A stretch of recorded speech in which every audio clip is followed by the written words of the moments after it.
नमस्ते जी। मैं SKT सुनील कुमार तहलान आपका अपने चैनल पर स्वागत करता हूं। आज हम इस वीडियो में भाषा से संबंधित प्रश्नों का अध्ययन करेंगे। जैसे भाषा किसे कहते हैं, भाषा के कितने भेद होते हैं और उनके भेदों की परिभाषा को जानेंगे। भाषा क्या है? भाषा भाव या विचार व्यक्त करने का एक माध्यम है, एक साधन है। भाषा का शाब्दिक अर्थ है कहना या व्यक्त करना। भाषा शब्द की उत्पत्ति संस्कृत की भाष धातु से हुई है, जिसका आशय है वाणी को व्यक्त करना। मनुष्य अपने मुंह से तरह तरह की ध्वनियाँ निकालता है या उच्चारित करता है। इन ध्वनियों का सार्थक संयोजन ही भाषा का मूल आधार बनता है। यूँ तो पशु पक्षी भी अपनी अपनी आवाज़ों के द्वारा एक दूसरे तक अपने भाव पहुँचाने का प्रयास करते हैं, परंतु आवाज़ों के निकालने मात्र को भाषा नहीं कहा जा सकता। जिस प्रकार जन्म के बाद शिशु रोकर या अपने मुंह से कुछ ध्वनियाँ निकालकर अपने कष्ट या भावनाओं को समझाना चाहता है, कुछ बड़ा होने पर वह अपने वातावरण में होने वाली ध्वनियों को पहचानने लगता है। वह इन ध्वनियों का घटनाओं और वस्तुओं से तालमेल बैठाता है। धीरे धीरे बच्चा स्वयं भी आवाज़ें निकालना आरंभ कर देता है। इसी दौरान बच्चे में भाषा व्यवहार की दो मूलभूत विशेषताओं, बोलना और सुनना की नींव स्थापित होती है। बच्चा सुनकर दूसरों के विचारों को समझता है और बोलकर अपने भावों को समझाने का प्रयास करता है। इस प्रकार हम कह सकते हैं कि भाषा वह माध्यम है, भाषा वह साधन है जिसके द्वारा हम बोलकर, सुनकर या लिखकर अपने विचारों का आदान प्रदान करते हैं। भाषा के 3 भेद होते हैं: मौखिक भाषा, लिखित भाषा और सांकेतिक भाषा। लेकिन हम मुख्य रूप से मौखिक भाषा और लिखित भाषा का ही प्रयोग करते हैं। मौखिक भाषा किसे कहते हैं? भाषा के जिस रूप से विचारों या भावों का आदान प्रदान बोलकर या सुनकर किया जाता है, वह भाषा का मौखिक रूप कहलाता है। भाषा के इस रूप को कथित भाषा भी कहा जाता है। गीत सुनना, कहानी, भाषण, वाद विवाद, संवाद, बोलना, फिल्में देखना, नाटक, रेडियो, दूरदर्शन के श्रव्य कार्यक्रम व बातचीत आदि मौखिक भाषा के रूप हैं। लिखित भाषा किसे कहते हैं? जब हम अपने मन के भावों को लिखकर या पढ़कर प्रयोग में लाते हैं, तो वह भाषा का लिखित रूप कहलाता है। लिखित भाषा के कारण ही मनुष्य द्वारा अर्जित ज्ञान, विज्ञान को अपनी आने वाली पीढ़ियों के लिए संजोकर रख पाना संभव हो पाया है। लिखित भाषा का विकास मौखिक भाषा को अंकित करने के लिए हुआ है। निबंध लिखना, कविता लिखना, कहानी लिखना, पत्र पत्रिकाएं लिखना, समाचार पत्र, संस्मरण आदि भाषा के लिखित रूप हैं। अब प्रश्न ये बनता है या उठता है कि पहले भाषा बनती है या व्याकरण। पहले भाषा होती है तब उसका व्याकरण बनता है। व्याकरण भाषा का अनुगामी होता है। अनुगामी होता है पीछे चलने वाला, पीछा करने वाला। भाषा स्वतंत्र होती है और व्याकरण उसके अनुसार चलता है। भाषा में परिवर्तन होने पर व्याकरण में भी परिवर्तन हो जाता है। व्याकरण क्या है? व्याकरण एक शास्त्र है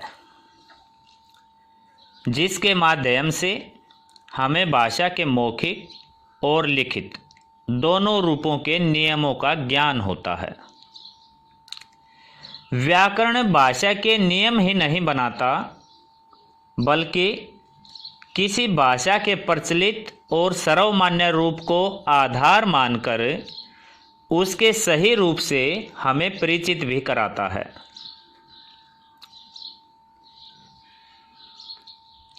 अर्थात व्याकरण वह शास्त्र है जिसके द्वारा हमें भाषा का शुद्ध बोलना, शुद्ध लिखना और शुद्ध पढ़ना आता है।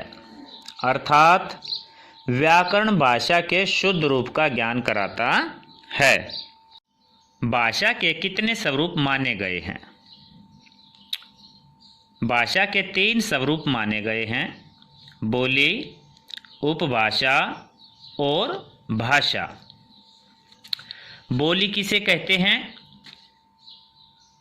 बोली भाषा का अल्प विकसित रूप होता है। यह किसी क्षेत्र विशेष में बोली जाती है, परंतु 5-10 मील की दूरी पर बोली में थोड़ा थोड़ा अंतर आता जाता है, लेकिन उसके सामान्य रूप में परिवर्तन नहीं होता। इस स्वरूप को उपभाषा कहते हैं। उपभाषा का विस्तृत क्षेत्र होता है। इसमें साहित्य की रचना होती है। हरियाणवी एक बोली है। भाषा में परिवर्तन क्यों आते हैं? कई पीढ़ियों के अनंतर स्थान विशेष की जलवायु के प्रभाव से मनुष्य के भिन्न भिन्न अंगों के विकास में कुछ अंतर आया। उसकी रुचि और प्रवृत्ति बदली, अतः भाषा में परिवर्तन आरंभ हुए। मुगल काल में उर्दू ने और बाद में अंग्रेजी ने हिंदी के शब्द भंडार को अत्यधिक प्रभावित किया। ये परिवर्तन देश और काल, स्थान, समय के अनुसार होते हैं। पड़ोस की भाषा का भी इस पर प्रभाव पड़ता है। भाषा के अनेक रूप होते हैं। जैसे भाषा का वह रूप बोली कहलाता है जिसका प्रयोग जनसाधारण द्वारा अपने भाव अभिव्यक्त करने के लिए किया जाता है। बोली का प्रयोग एक सीमित दायरे में होता है। भोजपुरी, अवधी, ब्रज, वेसवाड़ी, कन्नौजी, मगही, बुंदेलखंडी आदि बोलियां ही हैं।